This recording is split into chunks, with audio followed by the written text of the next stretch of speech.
Buenas noches, chicos. El día de hoy vamos a ver el tema que corresponde ya a la semana 5, que es inmunidad y enfermedades del sistema inmune. Entonces, este tema, eh, básicamente nosotros en lo que es el curso de inmunología, pues ya lo hemos visto, ¿no? Pero ahora también vamos a ver más a detalle otros aspectos histopatológicos, moleculares, ¿ok? Entonces, primero para entender la, el concepto de enfermedades del sistema inmune y cómo es que ocurren estos pequeños y grandes errores en el sistema inmunitario de una persona, hay que entender cómo es mi respuesta inmunitaria normal, ¿ok? Nosotros acá vemos pues un gráfico donde podemos diferenciar dos tipos de respuestas inmunes, la respuesta inmune innata y adaptativa. Entonces, en la respuesta inmune innata hay mecanismos intrínsecos de reacción inmediata que son inherentes en el individuo. O sea, el individuo nace con la inmunidad innata. Entonces, esta es nuestra primera línea de reacción ante la exposición a un patógeno. Mi primera línea de defensa que está mediada por, por células epiteliales, células fagocíticas, eh, células natural killers, otras proteínas como las proteínas de complemento, que acá las podemos ver, que se van a unir a los microbios. Ya sabemos que en lo que es el sistema de complemento, pues tenemos diferentes vías, ¿no? Vías alternativas, vías lectivas. Bueno, y también tenemos, por otro lado, el sistema inmune adaptativo. Ya la inmunidad adaptativa se desarrolla más tarde que la inmunidad innata después de la exposición a los microbios y otras sustancias extrañas. O sea, conforme uno va creciendo, es más, desde que una mamá da luz a su hijito, ya el primer contacto ahí con las manos del médico que cogen al bebito, con las gasitas que lo secan, ya ahí ya hay una exposición a nuevas sustancias, ¿no? Ya desde ese momento mi respuesta inmunitaria empieza a trabajar. La inmunidad adaptativa cabe resaltar que es mucho más fuerte, mucho más potente que la inmunidad innata porque es más específica y nos ayuda a combatir mayor cantidad de infecciones, como vamos a ver en un ratito. Entonces, para desglosar brevemente pues lo que es inmunidad innata, inmunidad adaptativa, en nuestra inmunidad innata vamos a encontrar algunos componentes. Primero, los primeros componentes, ¿cuáles son? Las barreras epiteliales. El epitelio de mi piel, el epitelio de mis vías digestivas, de mis vías respiratorias, son barreras de tipo mecánico, ¿ya? Que eh, ayudan a ser como que un medio para el cual frenar la entrada de algunos microbios desde el ambiente externo. Entonces, esas barreras me protegen del ambiente externo. Además, mis células epiteliales van a producir como algunas moléculas antimicrobianas como las defensinas y otros linfocitos que están ahí localizados en el epitelio de mi piel, en mi vía respiratoria, que van a combatir los microbios.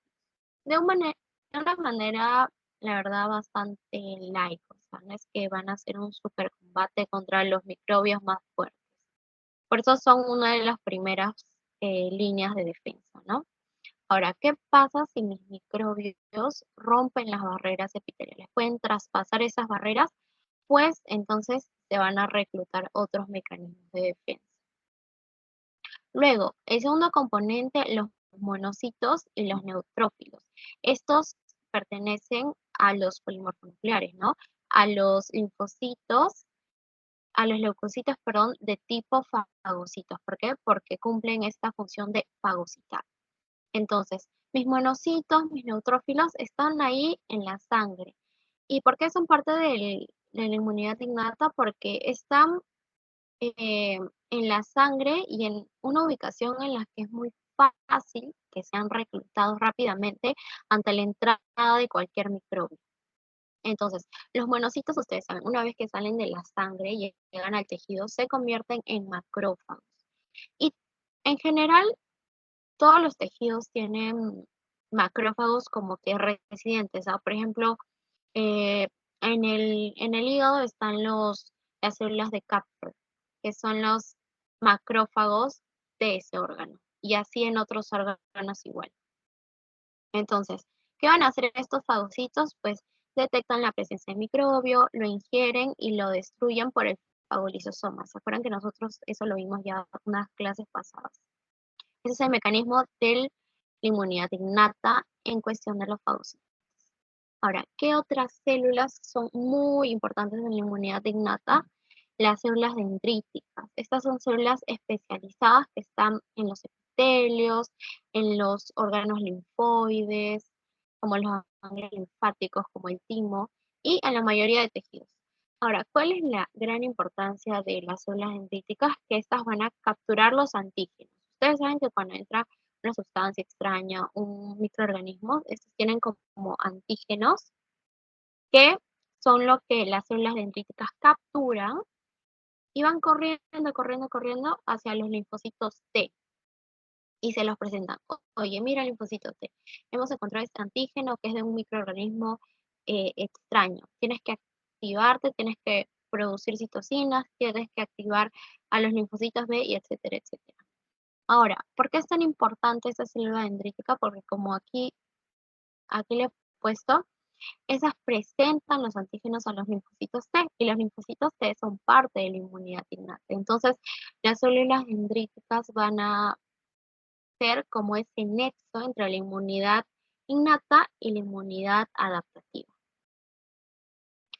Ahora, además de su función presentadora de antígeno, las células dendríticas tienen un montón de receptores que detectan pues microbios, células dañadas, estimulan la secreción de citocinas que son mensajeros, acuérdense, y también participan bastante en lo que es la defensa frente a los virus. Pero su principal función es ser una célula presentadora de antígeno a los linfocitos T, es decir, al sistema inmune adaptativo. Otro componente importante de la inmunidad innata, ¿cuál es? Los linfocitos citolíticos naturales, o sea, los natural killers. Estas células muy conocidas es que presentan una protección temprana contra los virus y bacterias intracelulares. Por eso aquí una típica pregunta que les pueden hacer es si los natural killers atacan a bacterias extracelulares. Pues no. El mecanismo de acción de los natural killers es para atacar una célula que contenga o virus o bacterias intracelulares. ¿Cuál es su mecanismo? Pues las natural killers tienen un mecanismo bastante similar a los linfocitos TCD8 que vamos a ver después. ¿Y cuál es este mecanismo? Que liberan unas enzimas llamadas perforinas y granzimas. Seguro ya te han sonado por ahí, ¿verdad? ¿Qué hacen las perforinas? Pues lo que hacen es integrarse a la membrana celular de la célula que quieren matar y ahí inducen la formación de poros en las membranas. Entonces, si hay poros, es como que automáticamente va a haber como una extravasación de líquido de todos los componentes celulares. Entonces, una vez que los poros ya están hechos, allí se liberan las granzimas que van a inducir apoptosis celular por activación de la vía de las caspasas. Entonces, una como que rompe la membrana y las granzimas entran e induce la vía de apoptosis por vía de caspasas. Y finalmente están estas proteínas plasmáticas, que son proteínas que activan microbios usando las vías alternativas y de lectina. O sea, son proteínas del sistema de complemento. Ahí sabemos que hay tres vías: vía alternativa, vía de lectina y la vía clásica. Entonces, en la inmunidad innata, las vías que se activan son las vías alternativa y la vía de lectina. Y en la inmunidad adaptativa se activa la vía clásica. No se olviden de eso. Entonces, mi sistema de complemento sí puede estar tanto en la vía innata, perdón, en la inmunidad innata como en la inmunidad adaptativa, dependiendo pues de qué vía se activa. Luego están los receptores de la membrana. Aquí, en general, son tres receptores, de manera general. Están los receptores de membrana plasmática o los receptores extracelulares. Estos son para microorganismos patógenos extracelulares, porque recordemos que hay microorganismos intracelulares y extracelulares. En los extracelulares, pues están, por ejemplo, las bacterias extracelulares. Luego están los receptores endosmóticos. Estos receptores son para los microbios ingeridos. Como que por vía endocitosis se, se ingiere ese microorganismo, ese microbio, y dentro del endosoma pues hay receptores. Y luego receptores citosólicos, perdón, los receptores citosólicos están acá en el citoplasma. Esos son ya para microorganismos intracelulares, como los virus. Todos los virus son microorganismos intracelulares o algunas bacterias intracelulares. Esto es en línea general, chicos, porque en realidad también existen otros receptores más específicos, como son los tipo TOL, los tipos NOD, y existen otros, pero principalmente estos son los más importantes. Eh, como acá ya dice, los receptores tipo TOL, ay, a ver, perdón, ya, están en la membrana plasmática y vesículas endosómicas, o sea, son receptores de tipo extracelulares o endosómicos. Y los receptores ya de tipo NOT, estos van a reconocer una amplia variedad de sustancias como los productos de las células necrosadas. ¿Qué productos liberan células necrosadas? Ácido úrico, ATP. También esto es algo bastante característico y único en estos receptores tipo NOT, que es que pueden detectar trastornos iónicos, por ejemplo, cuando hay pérdida de potasio. Y también reconocen algunos productos microbianos. Estos se encuentran en el citoplasma, sobre todo. Entonces son más que todo para virus, para bacterias intracelulares. Esto es en relación a la inmunidad innata. Luego está la inmunidad adaptativa. Ya está. En la inmunidad adaptativa, aquí vamos a encontrar lo que son los linfocitos y anticuerpos, que finalmente son el componente humoral y la inmunidad mediada por células. Bueno, cuando hablamos de inmunidad humoral, nos estamos refiriendo a los linfocitos B y lo que producen, que son los anticuerpos o inmunoglobulinas. ¿Para qué sirve sobre todo la inmunidad humoral? Bueno, nos protege contra microbios extracelulares y sus toxinas. En cambio, el otro componente de la inmunidad adaptativa, pues son sobre todo los linfocitos T. Aquí están los linfocitos T, que estos nos defienden de los microbios intracelulares. Esto de los extracelulares y estos de los intracelulares. ¿De dónde vienen los linfocitos T? Del timo. ¿De dónde vienen los linfocitos B? De la médula ósea, ¿ok? Pero ambos son componentes de la inmunidad adaptativa. Ahora, em, acá podemos ver que los linfocitos T, pues, se dividen sobre todo en tres. Primero vamos a ver los linfocitos T, luego vamos a ver los B. Los linfocitos T helper o linfocitos T colaboradores tienen funciones bastante amplias, muy importantes, pero sobre todo las siguientes. Primero, estimulan a los linfocitos B para que produzcan anticuerpos y también activan a otros leucocitos. Por ejemplo, activan a más macrófagos, a más neutrófilos para que continúen su función fagocitaria. Es decir, los linfocitos T, mi inmunidad adaptativa, también puede reforzar mi inmunidad innata. Luego están los linfocitos T citotóxicos. Estas matan a las células infectadas.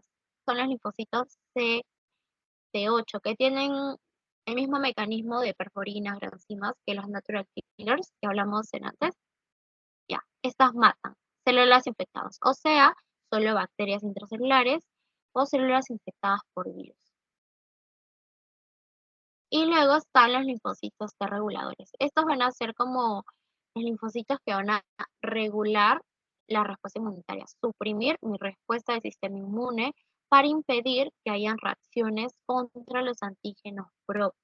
Estos tienen una gran importancia porque entran en juego al momento de lo que son las enfermedades autoinmunes. Y finalmente está el linfocito B. Los linfocitos B van a reconocer al antígeno a través, perdón, ya, los linfocitos B van a reconocer al antígeno a través del complejo de receptor para el antígeno de la célula B. Entonces, los linfocitos B, una vez que reconocen al antígeno, van a evolucionar a las células plasmáticas. Y son las células plasmáticas las que secretan los anticuerpos o inmunoglobulinas. Entonces, si a ti te dicen los linfocitos B secretan las inmunoglobulinas, en realidad son los linfocitos B que han evolucionado a células plasmáticas y ya con esa forma de células plasmáticas pueden producir las inmunoglobulinas. ¿Qué inmunoglobulinas conocemos? La M, la G, la E, entre otras, ¿verdad? Esto ya es en relación a la inmunidad adaptativa, a la inmunidad innata. ¿Hay alguna preguntita, chicos, para ya pasar a lo que son las enfermedades inmunes?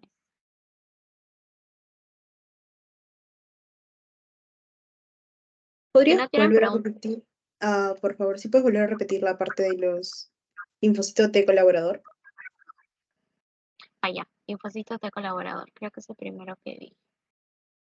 Sí, ya, los linfocitos T colaboradores son los linfocitos CD4, ya tienen los dos nombres. Estos tienen sobre todo dos funciones. Primero, estimulan a los linfocitos B para que produzcan anticuerpos, ¿ya? O sea, activan a los linfocitos B para que luego los linfocitos B se conviertan en células plasmáticas y produzcan anticuerpos.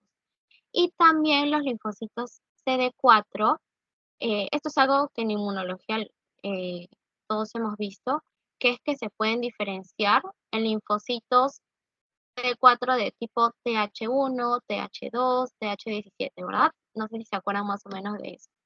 Entonces, dependiendo del tipo de linfocito helper o CD4 en el que se hayan identificado, van a producir varias citocinas, varios mensajeros, que la mayoría de ellos, de estas citocinas producidas, lo que van a hacer es activar otros leucocitos, sobre todo fagocitos, macrófagos, neutrófilos, también activan eosinófilos, ¿ya? Entonces, esto quiere decir que mi linfocito CD4 también puede em, como que potenciar la función de mi inmunidad innata, activando los fagocitos. ¿Quedó claro hasta ahí? O sea, la parte donde dice activación, proliferación y diferenciación de los linfocitos T y B, esa es la parte que dices que estimula los linfocitos B, ¿verdad? Ajá, sí. Activación. Una vez que los linfocitos T colaboradores se activan, se pueden diferenciar, como dije, en TH1, en TH2, en TH17, que son como subtipos de linfocitos T colaboradores.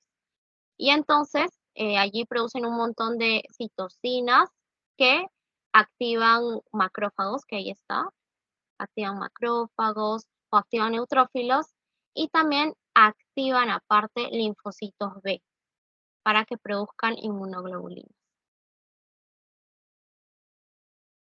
¿Hasta ahí ya se entendió mejor? Sí, está bien, gracias. Ya, ya, genial. Entonces, chicos, vamos continuando con esto que son enfermedades por hipersensibilidad. Este es un cuadro de manera general, como un mini resumen para poder saber a grandes rasgos cómo es cada tipo de hipersensibilidad, ¿no? los componentes, o sea, los principales, digamos, protagonistas de cada tipo de hipersensibilidad, los mecanismos efectores y también los antígenos contra los que reaccionan. Ahora, en líneas generales, la hipersensibilidad es un tipo de lesión tisular mediada por el sistema inmune. Y estas son las bases de los trastornos asociados a enfermedades inmunitarias. Entonces, aquí, en pocas palabras, es que el sistema inmune está causando lesión tisular, pero a un mayor grado de lo normal, pudiendo convertirse esto ya en algo patológico, en una enfermedad inmune. Entonces, esto se los dejo para que ustedes lo puedan revisar con más calma, porque en general les voy a explicar a continuación cada tipo de hipersensibilidad. Entonces, en la hipersensibilidad tipo 1, como ven, ¿quién actúa? La inmunoglobulina E. ¿Contra qué? Contra alergenos, que son proteínas solubles, alérgenos. Entonces, acá vamos a ver la hipersensibilidad tipo 1. Aquí su principal mediador es la inmunoglobulina E. Entonces, ese es el mecanismo. Eso es, la verdad, lo más importante para que entiendan. ¿Qué es lo que pasa? Que primero las células dendríticas, que dijimos que son las células presentadoras de antígeno, pues acá le van a presentar el antígeno a los linfocitos CD4 colaboradores. Entonces, estos linfocitos, una vez que se les ha presentado este antígeno, se van a diferenciar en linfocitos CD4 tipo TH2. Yo les dije que los linfocitos colaboradores CD4 se pueden diferenciar, ¿verdad? Entonces, en la hipersensibilidad tipo 1 se diferencian en linfocitos TH2. ¿Por qué? Porque el antígeno que se les ha presentado es de tipo alérgeno.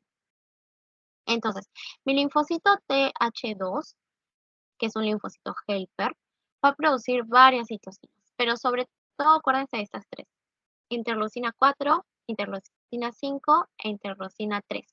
Esas son las tres interleucinas involucradas en hipersensibilidad tipo 1. Primero, la interleucina 4 actúa sobre los linfocitos B para estimular el cambio de clase a IgE. A ver, un breve recordario. El cambio de clase es esa capacidad que tiene el linfocito B de cambiar el tipo de inmunoglobulina que va a producir.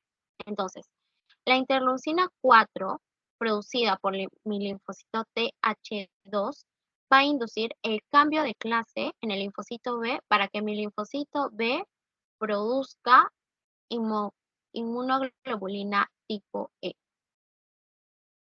Eso es lo que hace mi interleucina 4.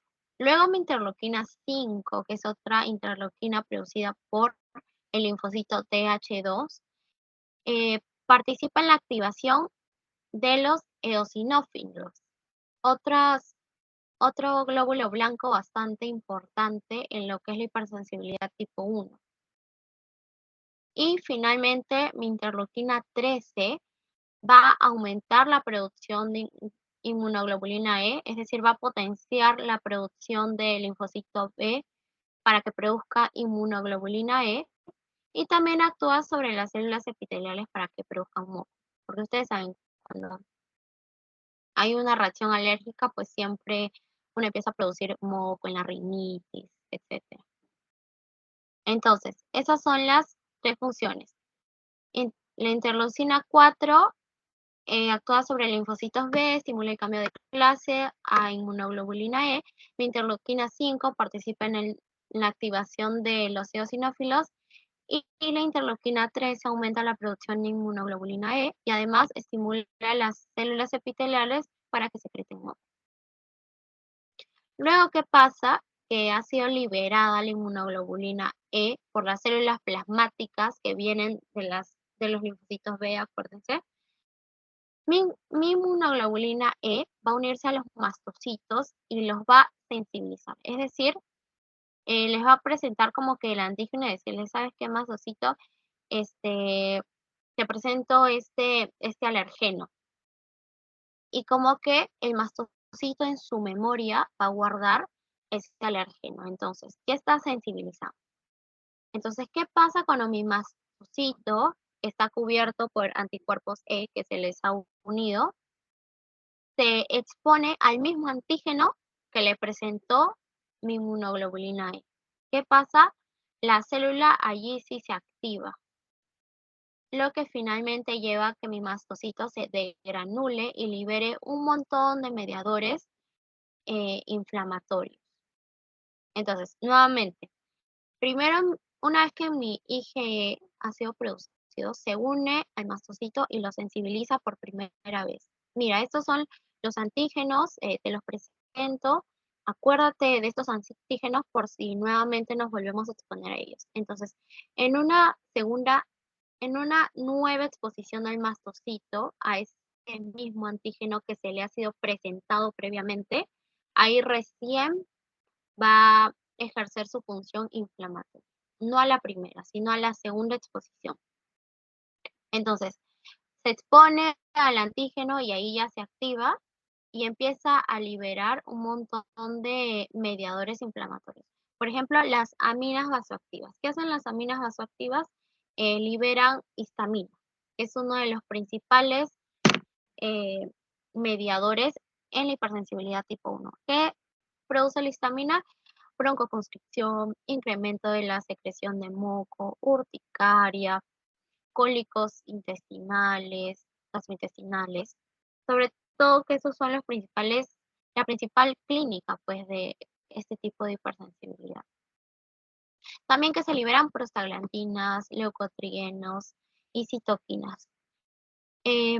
Aquí es importante recalcar que en la hipersensibilidad tipo 1, en la hipersensibilidad tipo 1 va a haber una fase inicial, que son los primeros minutos, y una fase tardía, que ya son un poco de horas después. En la fase inicial van a intervenir las aminas, eh, la histamina, los leucotrienos, las prostaglandinas, y en la fase un poco más tardía ya intervienen las citoquinas. ¿Por qué? Porque las citoquinas, que son mediadores, acuérdense, mensajeros, van a reclutar más leucocitos, sobre todo eosinófilos.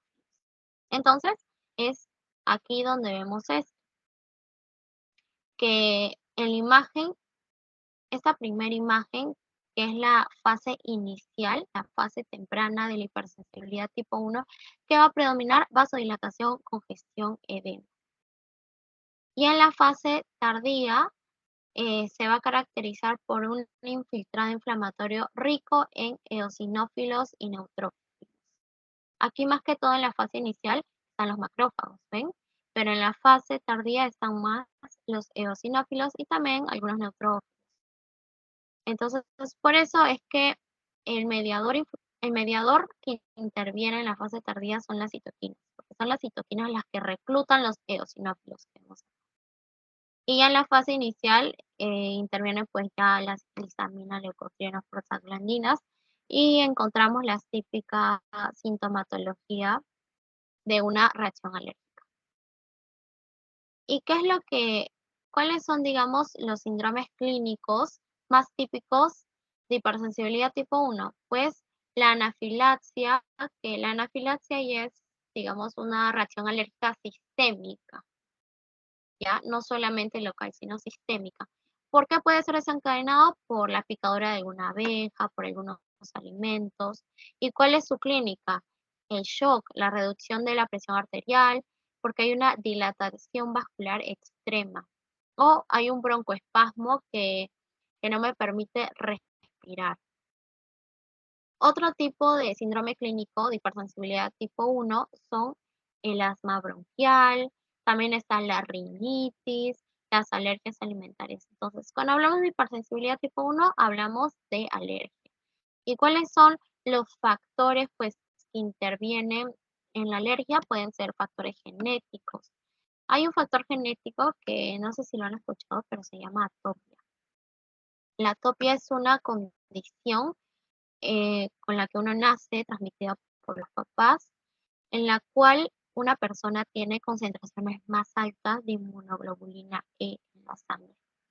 Y también en la hipersensibilidad tipo 1 intervienen otros factores como los factores ambientales, ¿no? Que pueden ser el polen, los ácaros, la humedad. Por eso muchas veces a la gente asmática, el asma es un tipo de hipersensibilidad tipo 1 que se les recomienda pues no vivir en zonas tan húmedas, ¿no? Ya bueno, si vives en Lima, bueno, ya ándate a vivir mínimo un distrito lejos de Miraflores, de Surco, de Chorrillos, ¿no? Porque son los lugares con más humedad. Entonces, son los factores genéticos y los ambientales los que entran en juego en la hipersensibilidad tipo 1. Ya, chicos, ahora vamos a pasar a la Disculpa, hipersensibilidad. Sí, disculpa dime. una pregunta. ¿Cuál era el gen que mencionaste? El factor genético atopia. Es una condición genética en la cual hay bastante concentración de inmunoglobulina E en la sangre. Sí, esa es hereditaria. Ya, chicos, ahora sí vamos a pasar a hipersensibilidad tipo 2. Ya, la hipersensibilidad tipo 2 o también mediada por anticuerpos. ¿Qué pasa acá? Los anticuerpos reaccionan contra antígenos presentes en las células de nuestro cuerpo. Las destruyen, provocan inflamación. La destrucción de células hace que se interfiera, que se vea afectada la función normal de un tejido, de un órgano, e incluso causan enfermedad. Ahora, aquí hay que entender que los anticuerpos pueden ser específicos y atacar antígenos propios, o sea, ser autoanticuerpos. Atacan antígenos normales de mi cuerpo porque los reconocen como extraños. O también puede ser que los anticuerpos actúen contra antígenos exógenos que vienen del ambiente, pero que se unen a las células. Entonces, esto no lo podríamos catalogar solamente como eh, eh, una enfermedad autoinmune, porque puede que ataque antígenos propios o antígenos exógenos, externos, que se unen a mis células. Pero finalmente destruyen las células del cuerpo, pues causan inflamación o hasta enfermedad. Entonces, en este caso, en líneas generales, la hipersensibilidad tipo 2 está mediada por anticuerpos dirigidos contra antígenos presentes en mi superficie celular o en mi matriz extracelular, ¿ya? Este tipo de reacción lo que va a hacer es que el antígeno se une a las células, y así no a las células, pero este antígeno va a ser reconocido por anticuerpos de tipo inmunoglobulina G. Entonces la inmunoglobulina G o a veces también la inmunoglobulina M, pero en mayor medida la de tipo G, va a reconocer estos antígenos. Y una vez que los reconoce, activa el sistema de complemento o activa fagocitos como macrófagos neutrófilos, que finalmente, sea por vía de complemento o por vía de fagocitos, lo que van a hacer es destruir las células que están unidas al antígeno. Y todo esto por reconocimiento de la inmunoglobulina G. Acá pueden haber diferentes mecanismos como la opsonización y la fagocitosis. La opsonización es básicamente que los anticuerpos como que cubren, marcan a las células. Entonces, estas células luego, como están marcadas, es como que esa marca que les dicen es, esta célula está dañada, fagocitos mátenla. Entonces, estas células opsonizadas, marcadas por los propios anticuerpos, en este caso la IgG, van a ser posteriormente fagocitados por los macrófagos. Y en el caso del mecanismo de disfunción celular mediado por anticuerpos, en este caso lo que pasa es que los anticuerpos y los anticuerpos se depositan en los tejidos, en vasos sanguíneos y desencadenan una reacción inflamatoria al activar el sistema de complemento. O sea, aquí interviene el sistema de complemento. Y finalmente, todo esto, todo este sistema de complemento que va a ser activado produce la muerte celular. Entonces, por eso aquí decimos que pueden intervenir los fagocitos o el sistema de complemento. Y bueno, aquí les traje la tablita. Todas estas tablitas son del Robbins. Son los tipos de enfermedades asociadas a hipersensibilidad tipo 2. ¿Cuál encontramos? La anemia hemolítica autoinmunitaria. Aquí, ¿cuál es el antígeno diana? El antígeno que van a atacar mi sistema inmune, pues son las proteínas que están en los eritrocitos. Por ejemplo, antígenos de grupo sanguíneo RH. Es decir, mi inmunoglobulina G reconoce a los antígenos de los eritrocitos como antígenos extraños. Entonces, la va a opsonizar, la va a marcar y va a inducir fagocitosis de estos eritrocitos. ¿Qué otro puede ser? La púrpura trombocitopenia autoinmunitaria. Justo hablamos ayer que en esta enfermedad está caracterizada por petequias, por pequeñas como microhemorragias en toda la piel. ¿Qué pasa acá? Que las proteínas de la membrana de las plaquetas, que son un tipo de integrinas, son reconocidas como extrañas, como antígenos extraños.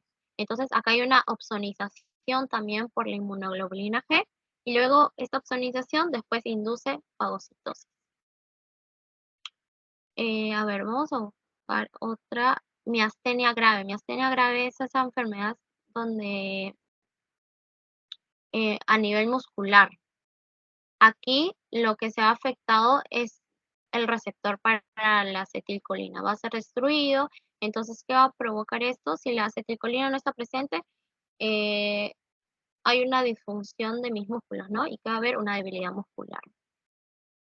También la enfermedad de Graves, que intervienen en el hipertiroidismo, entre otras enfermedades que acá pueden leer ya con más calma, ¿no? Acá ven el antígeno diana y cuál es el mecanismo que se va a producir para que estas células sean destruidas. Entonces aquí acuérdense, eh, inmunoglobulina G reconoce antígenos sobre células y las destruye. Pueden ser antígenos propios o antígenos exógenos, pero finalmente hay destrucción de células, que finalmente se traduce en disfunción tisular y enfermedades. Ya. Hipersensibilidad tipo 3. Ya, chicos, acá la hipersensibilidad tipo 3 está mediada por inmunocomplejos. Aquí les quiero resaltar algo pequeñito. En la hipersensibilidad tipo 2, 3 y 4, van a ver que hay un común denominador en lo que es que hay una reacción contra antígenos del organismo.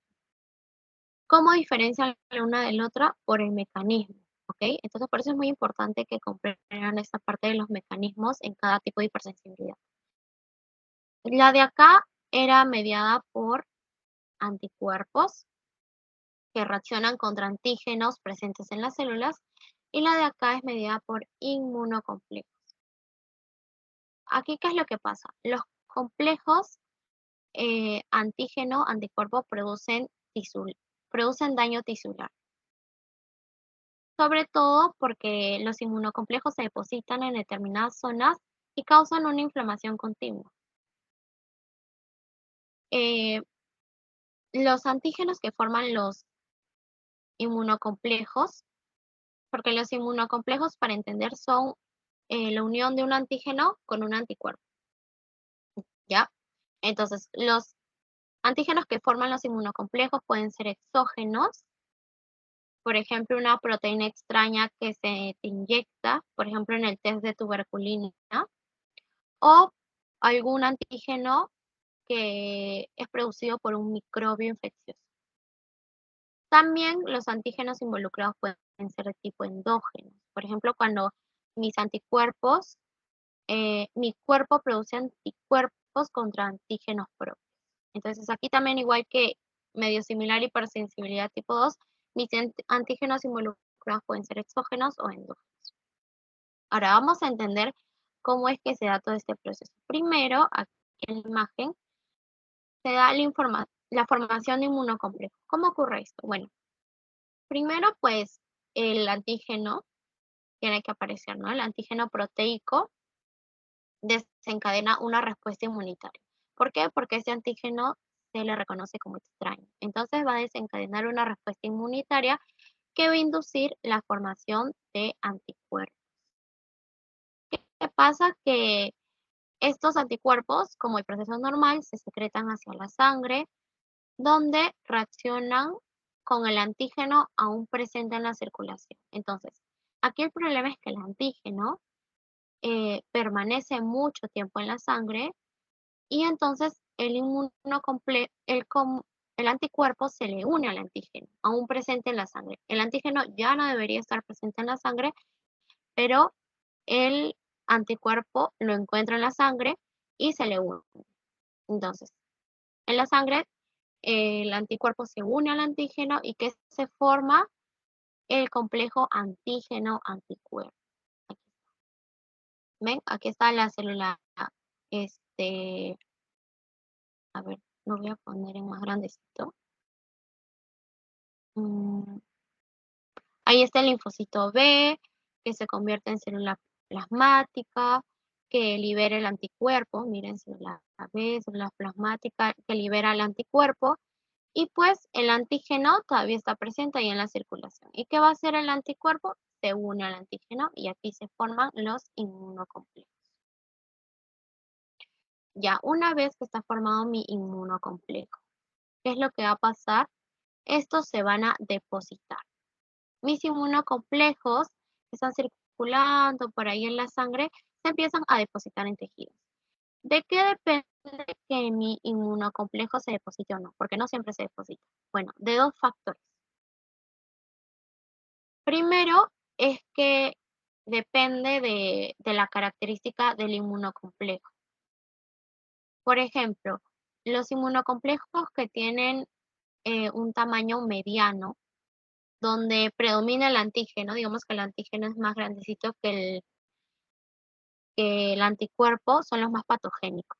Entonces, mientras más grande sea inmunocomplejo, más posibilidad de que se deposite. Y mientras esté formado por más antígeno que anticuerpo, también eso lo convierte en más patógeno, o sea, con más capacidad de depositarse en mis tejidos. Ese es un factor que influye. El otro es que los órganos donde se filtra más sangre a más presión para formar otros líquidos son más susceptibles al depósito de inmunocomplejo.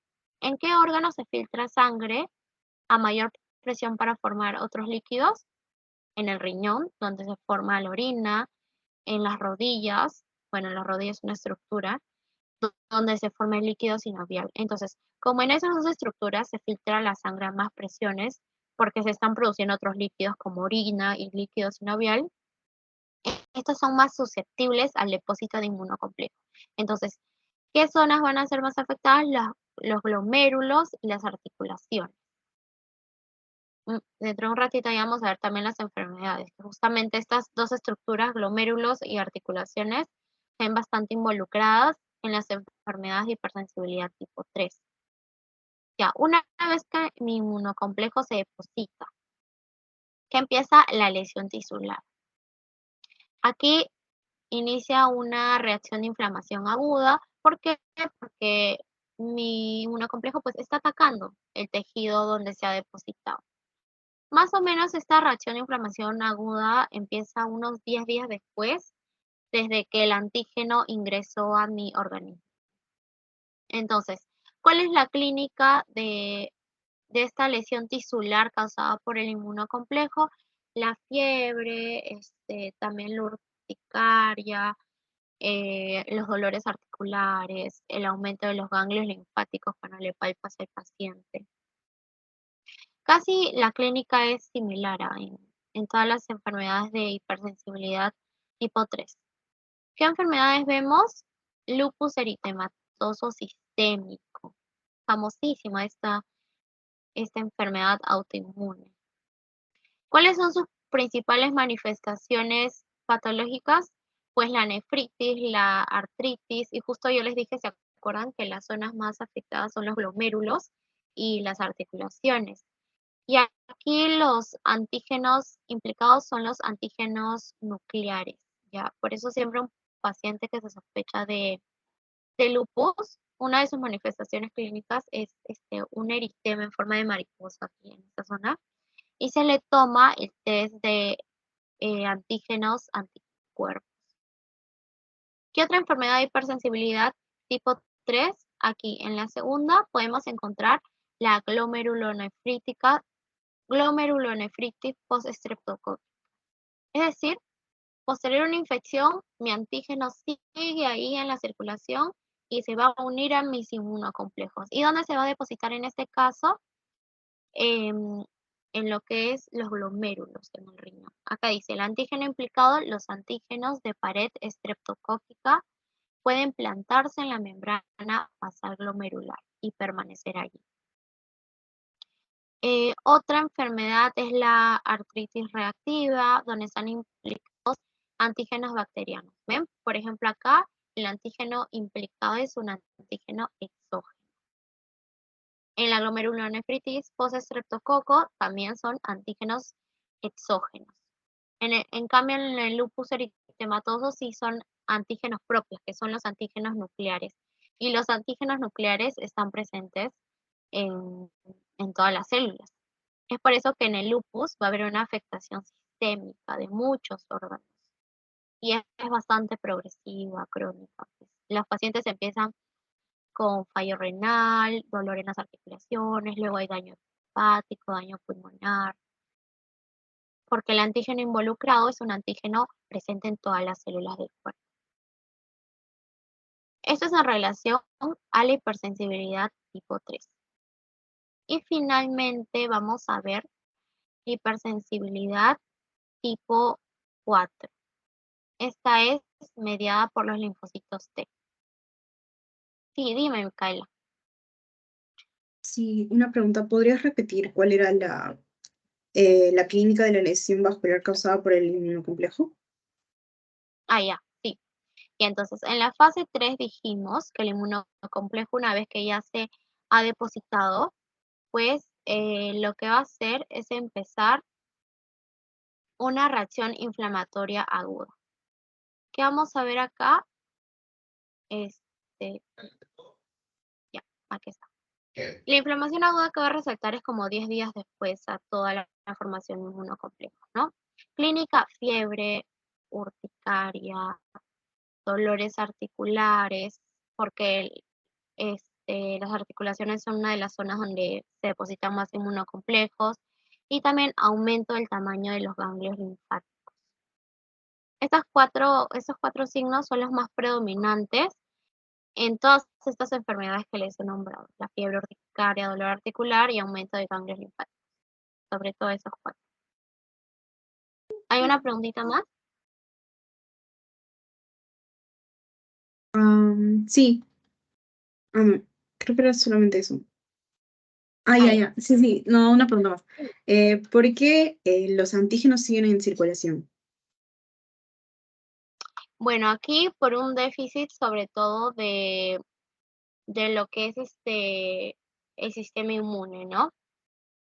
Como, por ejemplo, en la glomerulonefritis post-estreptocócica, eh, hay algunos antígenos que pueden, de alguna manera, tienen mecanismos de evasión del sistema inmune. Entonces, como tienen mecanismos de evasión, pues van a poder persistir.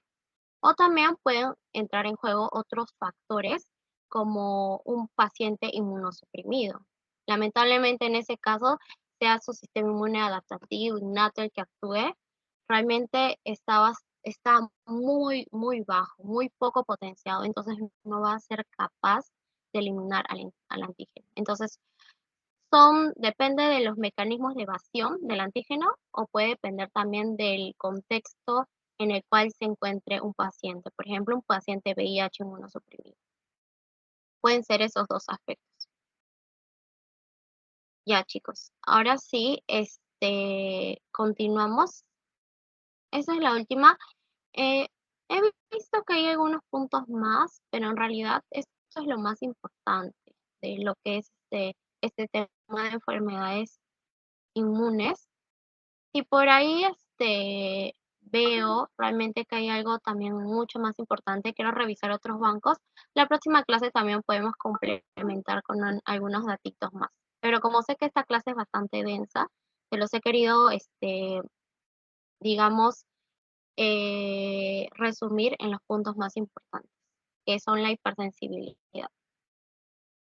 Y estos cuadritos que la verdad están bien útiles porque te explican los mecanismos involucrados, las manifestaciones clínicas, que eso también le pueden preguntar en su examen. Entonces, hipersensibilidad tipo 4. Aquí está mediado por los linfocitos T. ¿Pero qué linfocitos T? Los CD4 y los CD8. Ya sabemos que los CD4 son los linfocitos helper y los CD8 tienen una función bastante similar a los natural killers, que es matar a las células. Ahora, aquí hay que entender algo. Si están involucrados dos tipos de linfocitos T, entonces los mecanismos van a ser diferentes, ¿ya? Em, Primero empecemos con ese primer mecanismo de hipersensibilidad tipo 4 mediada por linfocitos TCD4. Nosotros sabemos que los linfocitos TCD4, ya les dije, se pueden diferenciar, ¿verdad? En TH1, en TH2, en TH17, entre otros. Pero acá quiero que se acuerden de estos dos. Estos son los más importantes. En la hipersensibilidad tipo 4, la célula dendrítica va a presentarle el antígeno a los linfocitos T y mi linfocito T, por una serie de mecanismos, se va a diferenciar en estos tipos de linfocito CD4 helper, en el linfocito TH1 o en el linfocito TH17. Los linfocitos TH1 son activados, aquí en la imagen aparece por la interleucina 12, por la interferón gamma, y actúan sobre todo contra microorganismos intracelulares y virus. Y aquí predomina también lo que es la acción de los macrófagos. Inducen la acción de los macrófagos. Ahora, cuando mis linfocitos TCD4 se diferencian en los linfocitos TH17, gracias a la interleucina 1, 6, 21, 23, estos predominan en la inmunidad frente a bacterias y hongos. Y van a inducir mayor actividad de los neutrófilos. Entonces, estas son las dos importantes acá, la TH1 y la TH17. Pero en líneas generales, ¿qué pasa en este mecanismo mediado por linfocitos CD4? Bueno, la inflamación, el daño celular va a ser causado por citoquinas producidas por estos linfocitos. Y en el caso de este mecanismo, por la muerte celular mediada por linfocitos TCD8. Este tipo de hipersensibilidad también puede ser inducida por antígenos ambientales o por propios, que finalmente van a causar enfermedades inflamatorias crónicas, entre las cuales vamos a ver enfermedades autoinmunitarias. Bueno, el primer mecanismo, hipersensibilidad tipo 4 mediadas por citoquinas o por linfocitos CD4. Los linfocitos CD4 que se exponen repetidamente un antígeno, se van a diferenciar en TH1 o TH17, ya les dije. Entonces, el linfocito TH1 secreta citocinas, sobre todo el interferón gamma, y activa a los macrófagos por la forma clásica, porque recordemos que los macrófagos eran tipo 1 y tipo 2, ¿verdad? El tipo 1 es la forma clásica. Entonces, mi TH1, una vez que ya se ha diferenciado, produce muchas citoquinas, entre ellas el interferón gamma. El interferón gamma activa que está a mis macrófagos. Pero no solamente los va a activar, sino que de alguna manera va a alterar las funciones de este macrófago. ¿Por qué? Porque va a recontrapotenciar su capacidad para fagocitar y matar microorganismos. Es decir, su capacidad fagocitaria y destructora es muy reforzada. Entonces, además de activar lo que es los macrófagos por la vía clásica, produce también interleucina 12 lo que va a amplificar la respuesta de TH1 para activar más macrófagos. Es como un círculo. TH1 activa macrófagos, produce otras interleuquinas que potencian al TH1 y así sucesivamente. Es un círculo vicioso. Si la activación se mantiene constante, se mantiene la inflamación y la lesión tisular se extiende. Porque si mi TH1 sigue activando macrófagos que están superpotenciados en lo que es su actividad fagocitaria, pues van a seguir matando células, matando células y el daño celular se extiende hacia el tejido y finalmente hacia el órgano. Eso es en cuestión al TH1. Ahora, cuando mi CD4, mis linfocitos helpers, se diferencian en TH17, el TH17 secreta sobre todo dos interleuquinas, la interleuquina 17 y la interleuquina 22. En conjunto, estas citocinas, ¿qué tipo de células van a reclutar? Más que todo neutrófilos y monocitos, lo que promueve la inflamación. Ya sabemos que mis monocitos se degranulan y van a producir un montón de mediadores inflamatorios y mis neutrófilos tienen capacidad fagocitaria. Y también el TH17 va a ser capaz de potenciar la actividad, la función de los neutrófilos y monocitos. Entonces, si a mí me hablan de TH1, ¿a quién activan? A los macrófagos. Si me hablan de TH17, ¿a qué activan? A los neutrófilos y a los monocitos. Entonces, finalmente, sea que se activa el TH1 o sea que se activa el TH17, estos causan lesión tisular. Luego está lo que es eh, el segundo mecanismo de la hipersensibilidad tipo 4, que es mediado por los linfocitos CD8, que son otro tipo de los linfocitos T. Recordemos que los linfocitos T podían ser helper, CD8 y los otros que vimos. Entonces, mis linfocitos CD8 acá lo que van a hacer es matar a la célula diana que expresa el antígeno. O sea, mis linfocitos CD8 solo matan células, ¿ya? ¿Pero qué células matan? Células que expresan el antígeno que interviene en la enfermedad. Por ejemplo, los linfocitos CD8 van a intervenir en enfermedades mediadas por linfocitos T, como son la diabetes 1. Ahí intervienen los linfocitos CD8. ¿Quiénes son las células afectadas en la diabetes tipo 1? Las células beta pancreáticas de Langerhans, que producen insulina. Esas células expresan determinados antígenos que la célula CD8 las reconoce como extrañas y empieza a atacar las células. Entonces, por eso, los diabéticos tipo 1 lo que tienen es deficiencia de insulina, porque atacan a las células productoras de insulina. ¿Dónde más intervienen las células CD8? Por ejemplo, en el rechazo de injerto, en un trasplante. Y también en reacciones de células infectadas por virus, porque mis CD8 atacan células, o sea, microorganismos intracelulares. Su principal mecanismo es el mismo que el de las natural killers, o sea, eliminación de perforinas y granzimas. Mis perforinas, ya sabemos, ataca la membrana, forma poros, luego entra la granzima activa la vía de las caspasas y provoca lo que es apoptosis mediada por las vías de caspasas. Aquí vemos unas enfermedades provocadas por hipersensibilidad tipo 4. Esas son las principales. Artritis reumatoide.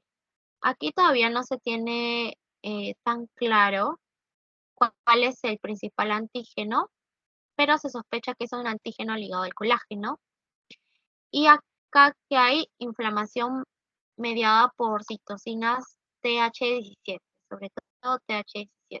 TH1 también. ¿Y qué hay aquí? Una inflamación crónica. Acuérdense que acá las enfermedades involucradas se van a caracterizar por un mecanismo de inflamación crónica, porque constantemente los linfocitos están enviando citoquinas, están activando macrófagos que causan lesión tisular y por lo tanto inflamación. ¿Qué otra enfermedad está involucrada? La esclerosis múltiple, donde están los antígenos proteicos en mielina. Es decir, mi mielina, que es una sustancia importantísima que recubre las neuronas, ya saben, y que interviene en la velocidad de la transmisión de neurona a neurona, va a ser atacada porque los antígenos de mielina van a ser reconocidos como extraños. ¿Y quiénes son los que intervienen más acá? Los linfocitos helper TH1 y TH17. ¿Qué provoca esto?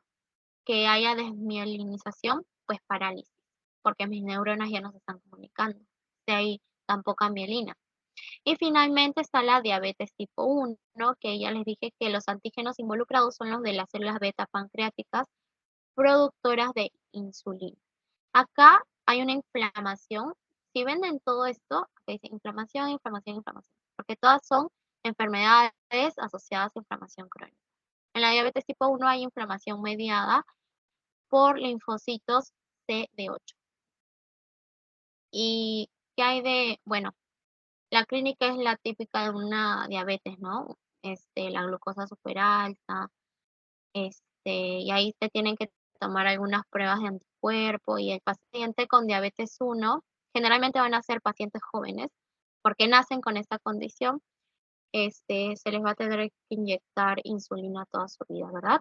Por eso es que un dato clave siempre en diabetes tipo 1 y diabetes tipo 2 es la edad. Diabetes tipo 2, como involucra estilo de vida, es más que todo en personas mayores, aunque hoy en día también en algunas personas jóvenes, y diabetes tipo 1 más que todo por ser una condición en la que hay un factor autoinmunitario en pacientes más jóvenes. Entonces, chicos, eso es todo por hoy. No sé si hay una preguntita antes de mandarles el post-test.